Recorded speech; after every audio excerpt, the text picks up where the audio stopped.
Thanks for watching. Don't forget to like, comment, share and subscribe to. والدین کی نافرمانی. ماں باپ ہمارے دنیا میں آنے کا ذریعہ ہیں. ماں باپ بچپن میں ہم کو کیسے پالا، ماں باپ کیسے بھوکے رہے، کیسے فاقے برداشت کیے، کیسے گالیاں سنے، بچوں کو پالنے کے لیے کیسا خون پسینہ بہایا. اپنی زندگی دیکھ لیجئے. آج کے زمانے میں کمانا پھر بھی آسان ہے، پہلے زمانے میں کمانا اتنا آسان نہیں تھا. لوگوں کو کمانے کے سورسز نہیں تھے. کھیت میں کام کرو، مڑائی میں کام کرو، امرائی میں کام کرو، بازار میں گئے تھیلے اٹھاؤ، یہی کولی مزدوری کرو. آج ہزاروں آپشنز آپ کو آ گئے. آن لائن کماؤ، آف لائن کماؤ، ورک فرام ہوم کرو، فلاں جگہ سے جاب کرو. اتنے کام ہو چکے ہیں، آدمی ہزاروں راستوں سے کما سکتا ہے. اس کے باوجود بھی بچوں کی خواہشات پوری کرنے کے لیے آدمی کتنا تھک جاتا ہے. کیسے ماں باپ نے پالا ہوگا، کیسے مصیبتیں جھیلی ہوں گی. انہی ماں باپ کے ساتھ بدتمیزی، انہی ماں باپ کے ساتھ بدسلوکی. میں نے دیکھا ایک ماں کو بہت قریب سے جانتا ہوں، اب تو وہ بیچاری انتقال ہو گئی. 4 بیٹے ہیں اس کے، وہ 4 بیٹے ابھی بھی زندہ ہیں. 4 بیٹوں میں سے 2 بیٹوں کا گھر ماں کے گھر کے بعد ہے، یعنی ان بیٹوں کو جانا ہے تو ماں کے گھر پر سے گزرنا پڑتا ہے. 2 بیٹے تھوڑی دوسرے محلے میں رہتے تھے. بیٹا ماں کے گھر پر سے گزرتے ہوئے کبھی ماں کو کھانا کھائی، طبیعت کیسی ہے، کھانا ہونا. بوڑھی عورت خود اپنے ہاتھوں سے لکڑیاں چون کر لاتی، چولہے پر رکھ کر مٹی کی ہنڈی میں اپنا کھانا بنا لیتی. پڑوسی کوئی سالن دیا تو کھا لیتی، لیکن بیٹا کبھی اپنی ماں کا کھانا تک پوچھنے تیار نہیں. اب اس ماں نے بچوں کو پالنے کے لیے کیسی محنت کی ہوگی. اس ماں کے دل پہ کیا گزر رہا ہوگا جب وہ بیٹا اس کے گھر پر سے گزر رہا ہو اور ماں کی خیریت تک نہ پوچھتا ہو. اسی واسطے اللہ تعالیٰ گناہوں کی سزا آخرت میں دینا تو دینا ہی ہے، لیکن ماں باپ کا دل دکھانے کا جو وبال اور اس کی جو سزا ہے، اللہ وہ دنیا ہی سے شروع کر دیتے ہیں. اور دنیا سے اس کی سزا یہ ہے کہ اس کے بیٹوں کو اس کا نافرمان بنا دیتے ہیں. چنانچہ علماء نے لکھا ہے کتابوں میں کہ باپ بوڑھا ہونے کے بعد بیٹے نے سوچا کہ اب باپ کو گھر میں رکھنے کے لیے کھانسی، بیماری، بچوں کو کہیں بیمار نہیں نہ لگ جائے، بیگم بول رہی ہے ڈسٹرب ہو رہا ہے، لے جا کے اولڈ ایج ہوم میں چھوڑ کے آیا. اب جب بچہ چھوڑنے لگا اولڈ ایج ہوم میں، چند دن وہاں پر رہا. اولڈ ایج ہوم کے بجائے اپنے گھر کے بازو ایک جھوپڑی بنا دیا، جھوپڑی میں رکھ دیا باپ کو لے جا کر. کھانا جو کچھ بھی دینا ہے گھر سے باہر وہ جھوپڑی میں لے جا کے پلیٹ برتن رکھ دیا، وہاں دے کے آ جاتا.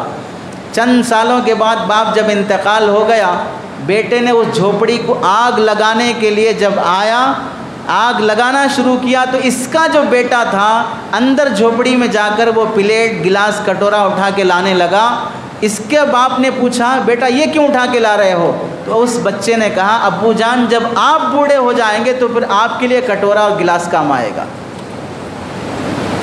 آپ جب بوڑھے ہو جائیں گے تو آپ کے لیے کٹورا اور گلاس کام آئے گا.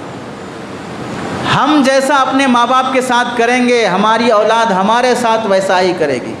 آپ اپنے باپ کی خدمت کرو گے تو آپ کی اولاد آپ کی خدمت کرے گی. بیٹا باپ کے جوتے لائے گا تو پوتا اپنے باپ کے جوتے لا کر رکھے گا.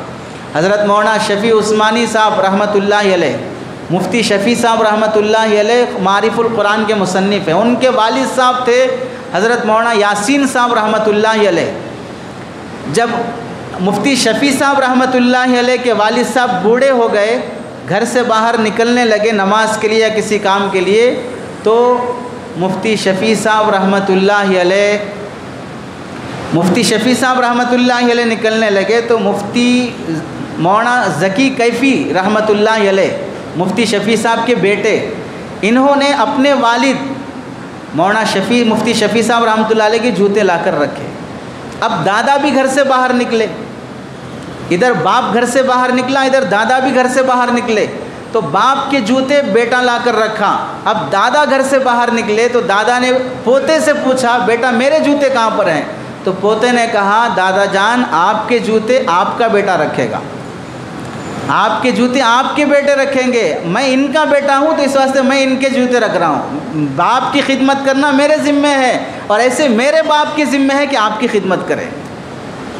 تو دادا کے جوتے بیٹا رکھے گا، باپ کے جوتے پوتا رکھے گا۔ ہم جیسے اپنے باپ کے ساتھ کریں گے، یہ مت سمجھیے کہ ہماری اولاد کیا دیکھے گی، کیا سمجھے گی، بوڑھے ہو گئے بچوں کو سمجھ میں نہیں آئے گا۔ بچے ہر چیز آنکھوں کے ذریعے سے کیمرے میں ریکارڈ ہو رہا ہے، وہ چاہے بول نہ سکتے ہوں، چاہے وہ سن نہ سکتے ہوں، لیکن یہ سارا کیمرہ ان کے دماغ میں ریکارڈ ہو رہا ہے، اور کل بڑے ہونے کے بعد یہ سارے پکچر پھر واپس دماغ میں گھومیں گے۔ آپ نے جو اپنے باپ کے ساتھ کیا وہی آپ کے ساتھ کیا جائے گا۔ اسی لیے شب قدر جیسی رات جس میں اللہ پہلے آسمان پر آ کر صبح تک یہ فرما رہے ہوں کہ معافی مانگنے والے ہیں تو میں معاف کرنے تیار ہوں، لیکن اس کے ساتھ یہ بھی فرماتے ہیں کہ ان لوگوں کو معاف نہیں کروں گا جو ماں باپ کے نافرمان ہیں۔ کتنی بڑی محرومی ہے۔ اور لوگوں، باپ ماں ایک بار دنیا سے چلے جائیں، آپ تڑپتے رہیں ان کی آواز سننے کے لیے، نہیں سنے گی پھر آواز، تڑپتے رہیں ان کا چہرہ دیکھنے کے لیے، نہیں آئے گا ان کا چہرہ۔ اب زندگی ہے، زندہ ہیں، قدر کر لو۔ جن کے ماں باپ نہیں ہیں، دیکھو ان کے ساتھ کیا عالم ہو رہا ہے۔ یو پی کے راجستھان کے کسی علاقے کی عورت نے یوٹیوب میں اپنا کچھ بیان دیا۔ ایک عورت دودھ پیتا بچہ گود میں ہے اور بازو بیٹھا ایک 2 سال کی عمر کا بچہ ہے، اسی حالت میں وہ عورت ایک بازاری مرد کے ساتھ بدکاری کرنے کے لیے پیسہ لے رہی ہے۔ اب یہ جو بچہ ہے گود میں دودھ پیتا ہوا اور بازو بیٹھا ہوا، اس کا باپ نہیں ہے۔ اب یہ دونوں بچے بڑے ہوں گے تو آپ بتائیے کس عالم میں بڑے ہوں گے؟ کون ان کی تربیت کرے گا؟ اب وہ کیسے چور ڈکیتی نہیں بنیں گے؟ باپ ماں کی تو بڑی فضیلت ہے ہی حدیث میں، لیکن باپ کے سلسلے میں اللہ کے نبی علیہ السلام نے کیا بہترین بات فرمائی۔ ماں کی خدمت، ماں کے قدموں کے نیچے جنت، ماں کی فضیلت سب چیزیں ہیں، لیکن ایک بہت بڑی بات ہے، وہ یہ ہے اگر باپ دنیا سے چلا جائے تو اس بچے کو کیا کہتے ہیں؟ یتیم۔ یتیم بچہ، یتیم ہونے کا جو داغ ہے، یتیم ہونے کا جو دھبا ہے، وہ باپ کے نہیں ہونے سے آ جاتا ہے۔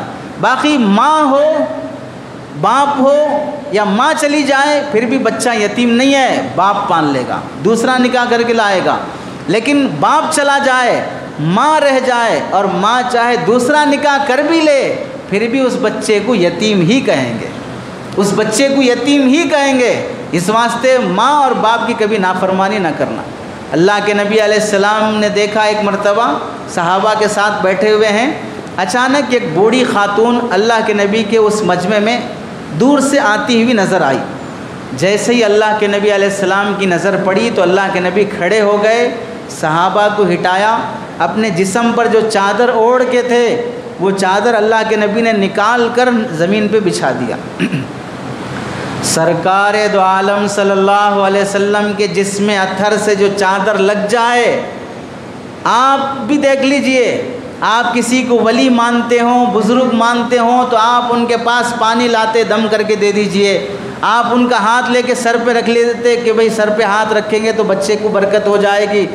سرکار دو عالم صلی اللہ علیہ وسلم سے بڑی برکت والی ذات کون سی ہو سکتی ہے؟ جس کے لعاب میں اللہ نے شفا رکھی ہے، جس کے پسینے میں اللہ نے شفا رکھی ہے، وہ چادر جو اللہ کے نبی نے اوڑھی ہے، اہل سنت والجماعت کا عقیدہ ہے کہ وہ اللہ کے عرش سے بھی افضل ہوتی ہے۔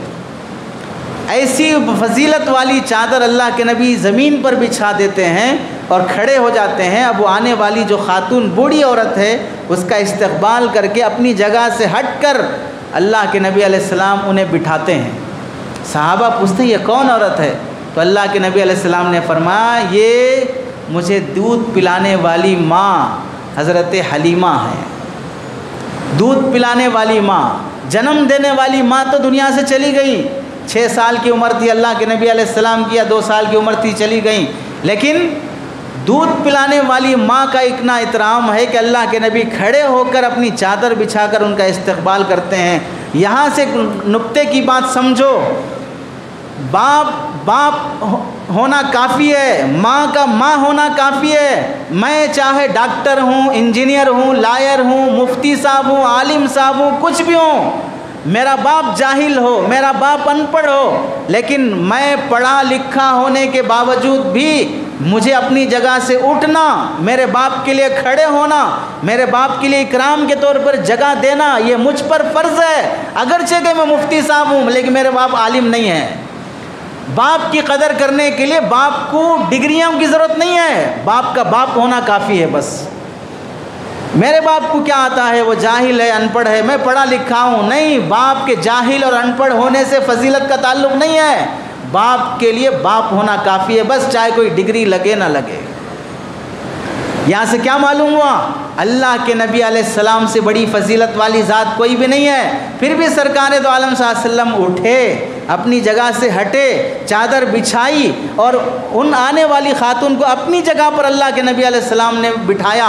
اس سے اللہ کے نبی نے کیا پیغام دیا، جب نبی، نبیوں کا نبی، امام الانبیاء ہوتے ہوئے اپنی ماں کے لیے کھڑے ہو جاتا ہے تو تمہاری کیا حیثیت ہے کہ اپنے باپ کی خاطر تم کھڑے نہیں ہو سکتے، اپنے باپ کی خاطر تم اکرام میں اسے جگہ نہیں دے سکتے۔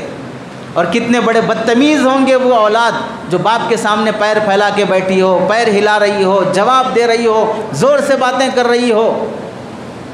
اپنی زندگی میں ہی اپنی آخرت برباد کر لینے والے فیصلے ہیں جو اپنے ماں باپ کے ساتھ بدتمیزی کرتے ہیں۔